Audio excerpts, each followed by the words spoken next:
नमस्कार, मी पंजाब डक. मी आहे सोनाली बॉर्डर मध्ये, नेपाळ आणि भारताची बॉर्डर आहे.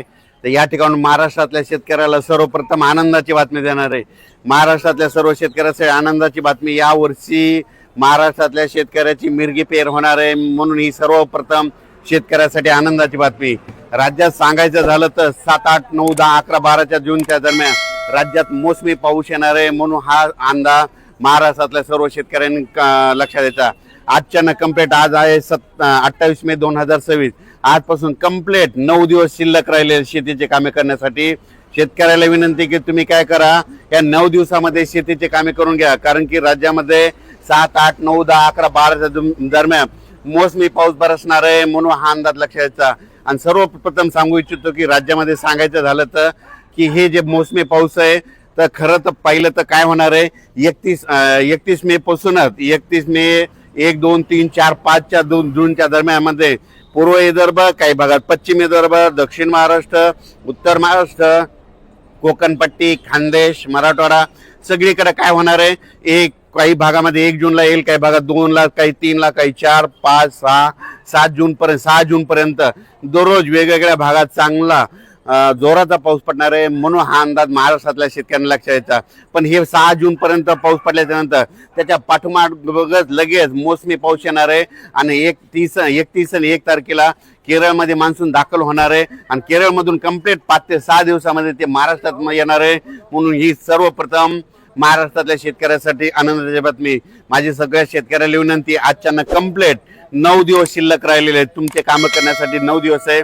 तुम्ही शेतीचे मशागतीचे कामं करून घ्या, कारण की राज्यामध्ये पावसासाठी खूप पोषक वातावरण आहे.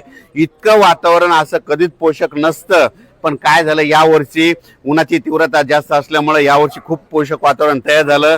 आणि यावर्षी सगळ्यात महत्त्वाचं यावर्षी लवकर पेरणीचा योग आहे, मिरगी पेर होणार आहे. कापसाच्या देखील बऱ्याच शेतकऱ्याचा काय होणार आहे, 2-3 टप्प्यामध्ये लागवडी होणार आहेत. कारण की काय होणार आहे, काही भागामध्ये 1 जून ते 6 जूनच्या दरम्यान काही ठिकाणी खूप जोराचा पाऊस पडणार आहे, काही निरंक राहील, काही भागामध्ये जास्त पाऊस पडणार आहे.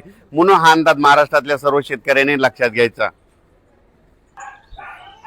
तेलंगणा, कर्नाटक आणि मध्य प्रदेशच्या शेतकऱ्याला सांगू इच्छितो की तुमच्या इकडे देखील काय होणार आहे की यावर्षी लवकरच पाऊस येणार आहे. खरं तर तेलंगणा आणि कर्नाटकमध्ये यावर्षी लवकर पाऊस येणार आहे, म्हणून हा अंदाज तेलंगणातल्या सर्व शेतकऱ्यांनी लक्षात घ्यायचा. कर्नाटकच्या देखील सर्व शेतकऱ्यांनी अंदाज लक्षात घ्यायचा. आंध्र प्रदेशच्या शेतकऱ्यांनी देखील अंदाज लक्षात घ्यायचा आणि आपण आपल्या पेरणीचं नियोजन लावायचं. सांगायचं झालं तर यावर्षी सगळ्यात महत्त्वाचं म्हणजे एवढं पोषक वातावरण कधीच नसतं, पण यावर्षी सगळ्यात चांगलं वातावरण आहे. मी म्हटलं होतं ना, 2026ला शेतकऱ्याची पिकं चांगली येणार.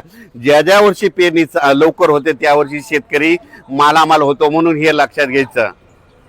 शेतकऱ्याला एक सांगू इच्छितो की यावर्षी देखील काय होणार आहे, ज्यांनी जर गडबड केली तर त्यांच्या काय होणार, 3 म्हणजे लवकर पेरणी होतील. मध्ये 7, 8, 9 ते मध्ये 15 पर्यंत काही जणांच्या पेरण्या होतील. त्याच्यानंतर काय होईल, 17, 18, 19च्या दरम्यान एक पाऊस येईल, त्याच्यामध्ये काही जाण्याचे होते. त्याच्यानंतर 25 ते 30 मध्ये एक पाऊस येणार, मोसमी पाऊस त्याच्यामध्ये होतील. आणि याच्यातून जर काही उरले तर मग ते 7 जुलैच्या दरम्यान जाते.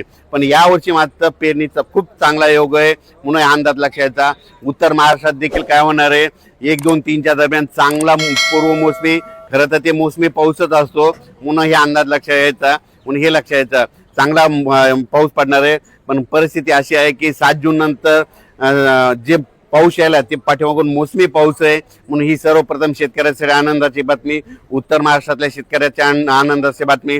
घाटमाता कोकण परिसरातल्या शेतकऱ्यासाठी आनंदाची बातमी. त्याच्यानंतर विदर्भातल्या शेतकऱ्याची खास करून आनंदाची बातमी. यावर्षी लवकर पेरणीचे योग आहे. यावर्षी 7, 8 जून 10, 11, 12 दरम्यान राज्यात चांगला मोसमी पाऊस येणार आहे, म्हणून हे अंदाज लक्षात. पण हे मोसमी पाऊस येण्याच्या अगोदरच 31, 1, 2, 3, 4, 5, 6 जून पर्यंत दररोज महाराष्ट्रातल्या वेगवेगळ्या भागामध्ये विदर्भ, पूर्व विदर्भ, पश्चिम विदर्भ, दक्षिण महाराष्ट्र, उत्तर महाराष्ट्र, कोकणपट्टी, खानदेश दररोज वेगवेगळ्या भागात विखुरलेल्या स्वरूपाचा पाऊस पडणार आहे, म्हणून हा अंदाज सर्व शेतकऱ्यांनी लक्षात घ्यायचा. अचानक वातावरण बदल झाला तर लगेच एक मेसेज दिला जाईल. आणि हे जे अंदाज दिला आहे हे मी दिला आहे आपले सोनाली बॉर्डर, म्हणजे इकडे आता हे जे नेपाळ आहे याच्या 1 किलोमीटरच्या बाजूला आपला भारत लागतो आणि या ठिकाणी अंदाज दिलेला आहे. आणि याच्यानंतर परत एक अंदाज दिला जाईल. धन्यवाद.